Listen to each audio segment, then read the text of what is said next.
My father lived in the same house in Fengus Park for 60 years, and in the last year he was in a nursing home, and so the house was rented, and we'd cleared the house out, and my brother and my two sisters and myself were there. The house was about to be sold. It was the last time we'd ever be there, and just as we thought the house was empty, somebody said, "Who's ever looked in the attic?" And nobody had been in the attic for 30 years or more. And we opened the attic and we found two things. One was an infant of Prague that had been decapitated by the Crossmaglen Taliban or somebody. It was part of a ritual to prevent rain, and it was there in two pieces. And the other was a suitcase.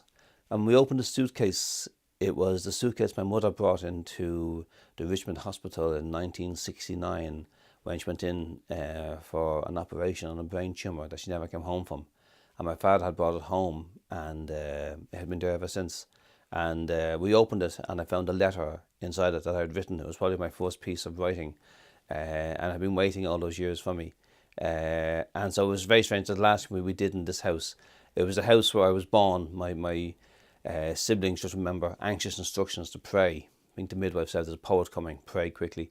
And this poem, I had a niece in a very interesting band called Little X's for Eyes, and she'd made her debut in the Sugar Club that week singing. It was this bag belonged to her grandmother who never knew her.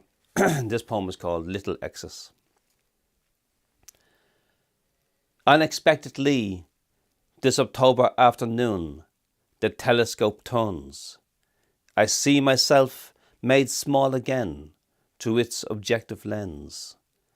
I am not the widower who recently buried my wife, nor the dutiful son who kept vigil while my father, like a punch-drunk boxer, fought to outfox death, demented and enraged, hands trapped in cartoon gloves to stop him pulling out the tube to his morphine pump. Today we clear the house where he lived for 60 years.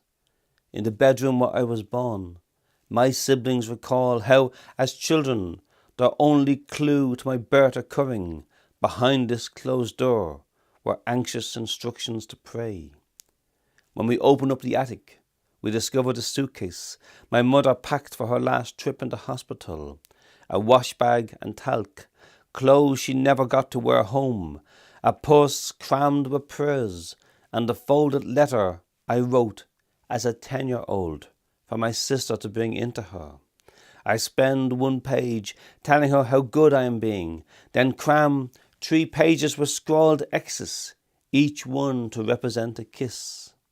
Last week, a granddaughter she never knew sang on stage, luminous and radiant, in a band named Little X's for Eyes. For 4 decades, in a letter, in a purse, in a suitcase, in this attic, those galaxies of X's were the banished eyes of a bewildered child. But unfolding them, I see myself stare out at who I am now. Across this life, I could never have envisaged as I scrawled untidy X's for a woman I last saw smiling from a hospital bed, who sealed them in a purse when nurses shaved her head in preparation for the operation she would never recover from, praying that one day I might open her purse and be surprised to find my X's returned to me, big X's for kisses, little X's for eyes.